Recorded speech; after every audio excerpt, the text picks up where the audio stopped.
Каква е разликата между класически масаж и миофасциален масаж? В исторически план масажът датира от началото на човешката цивилизация.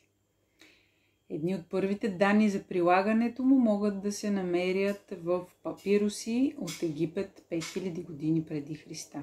Техниките на масажа са се появили по емпиричен път и научкване, след което се усъвършенстват с опита за подпомагане на наранявания, закаляване на тялото, облегчаване на болка, предотвратяване или лечение на различни заболявания.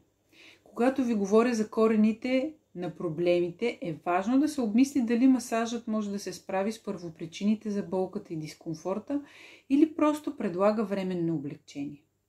С 15-те години опит, който съм натрупала, не казвам, че традиционният масаж не може да предложи релаксация и да доведе до облегчение на болката и дискомфорта, а че това може да не е устойчиво и дългосрочно решение за много хора. Неоспорими ползи от масажа са: групираме ги в две групи. Физически. Хидратирани мускули, намалена скованост, отстранява сраствания и възли чрез обработка на тъканта, подобрява кръвния поток, прилив на хранителни вещества, намалено възпаление, подобрено качество на съня, подобрява възстановяване след тренировки, между тренировки, подобрена е гъвкавостта, по-малко болка, подсилен имунен отговор. Все хубави неща. Психологически. По-ниски нива на стрес, подобрена релаксация, подобрено настроение, намалена тревожност, повече енергия, общото чувство за здраве е увеличено. Всичко зависи от дозировката и метода на прилагане. Може да се появи дори некомфортно усещане, което да наречем неразположение.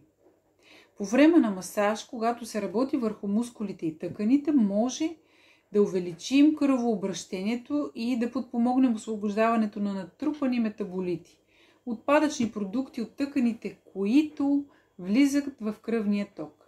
Тъй като тялото ги преработва, това може да доведе до чувство на неразположение, умора или дори леко гадене при някои хора. Това е временна реакция и обикновено се счита за знак, че тялото ефективно се детоксикира. Пиенето на вода и поддържането на хидратация след масаж може да помогне за по-ефективното елиминиране на тези отпадъчни продукти. И сега да уточним нещо. Въпреки това, много хора, които страдат от хронична болка или хроничен стрес, може да не почувстват облегчение в дългосрочен план. След като временното разположение от масажа отшуми и дори след няколко сесии масажна терапия хората се чувстват добре, това може да не доведе в дългосрочен план до подобрение. Причината каква би била? Общата масажна терапия може да пропусне тези сраствания и калцификати в меките тъкани и мускули. Нещо много важно. Масажът може да доведе до усещане за релаксация и отпуснатост в тялото, но е малко вероятно да промени начина, по който се движите. След масажните сеанси вие продължавате да се движите по същия начин, затова тези калцификати и възли ще се настанят отново в тъканите ви, ограничавайки работата на определени мускули, както и способността ви да използвате правилно трансфера на силите в тялото. В крайна сметка това отново ще доведе до болка и напрежение. Вие ще се върнете към този порочен кръг. Болка, масаж, облегчение, болка, масаж, облегчение и отначало. Питате се как можем да си помогнем сами, с самомасажни техники, например. И къде въобще е ролята на миофасциалния масаж тук? Ако класическият масаж и самомасажът с ролер или топка се използват за да облегчат болката и да подобрят мобилността и цялостното благосъстояние, вторият има своите предимства пред класическия поради своя специфичен фокус и техника, който можем да обобщим последния начин.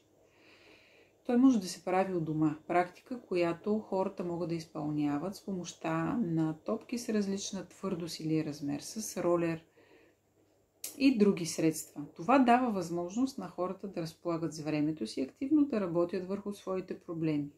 Нищо много важно, когато го правим автогенно, т.е. сами го прилагаме върху себе си, Опознаваме тялото си и усещанията в него много по-добре, отколкото по време на един масаж, изпълняван от терапевт. Друго предимство е, че се насочваме предимно към миофасциалната обвивка в тялото, която обгражда и поддържа мускулите, костите и органите. Тя може да стане стегната и нееластична и да причини болка поради различни фактори, като нараняване, стрес, възпаление, лоша поза. Много са. Техниките на самомасажа върху фасцията работят чрез прилагане на продължителен натиск върху тези ограничения, за да ги освободят, като по този начин възстановяват движението и премахват болката. Този подход може да се справи с проблеми, които на класическият му обягват. Докато класическият масаж може да бъде ефективен за отпускане на мускулното напрежение и подобряване на кръвообращението, миофасциалният засяга фасциалната мрежа, която прониква във всяка една част на тялото. Това може да доведе до по-ефективни промени в подравняването и функционирането на тялото, потенциално предлагайки по-всеобхватно и дълготрайно облегчаване. Използваме го много по-често, защото е много по-ефективен, когато работим с корекционни тренировки. Холистичният подход към болката и проблемите с мобилността е важен. Нека разгледаме тялото като цяло, вместо да се фокусираме единствено върху областите, където се проявяват симптомите. Тъй като фасцията е взаимно свързана мрежа, ограниченията в една област могат да засегнат отдалечени части на тялото. Масажът, насочен с миофасциално освобождаване, може да лекува първопричината за болка и дисфункция, а не просто да облегчава симптомите, което на свой ред може да доведе до по-ефективни трайни резултати. Можем да засегнем дори психологически ползи. Нежният и продължителен натиск, използван при миофасциалния самомасаж, също може да има успокояващ ефект върху нервната система, като потенциално намалява нивата на стрес и тревожност. Включва емоционалните и психологически компоненти на психосоматиката, предлагайки по-всеобхватна форма на терапия. Сравнявайки го с класическия масаж, и двете могат да релаксират и да влияят изключително добре на стреса, но когато ги опитаме, винаги можем да изберем кое е по-подходящо за нас.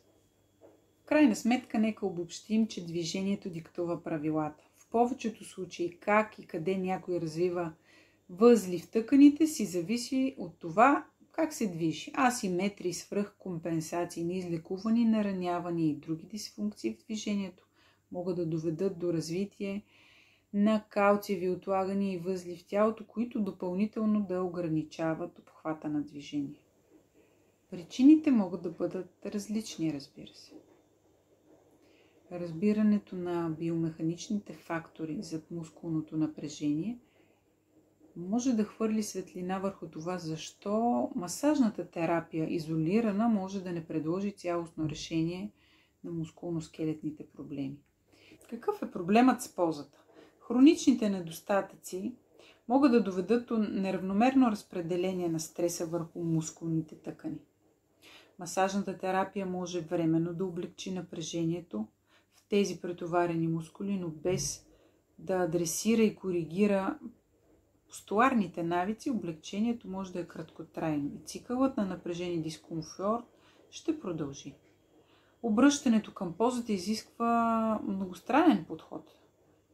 Не може да бъде решено без да се обърне внимание на движението, като например как човек се упражнява, как си почива. Ако ви е била интересна темата, искате да научите повече, абонирайте се за блога. Да бъдем здрави и умни!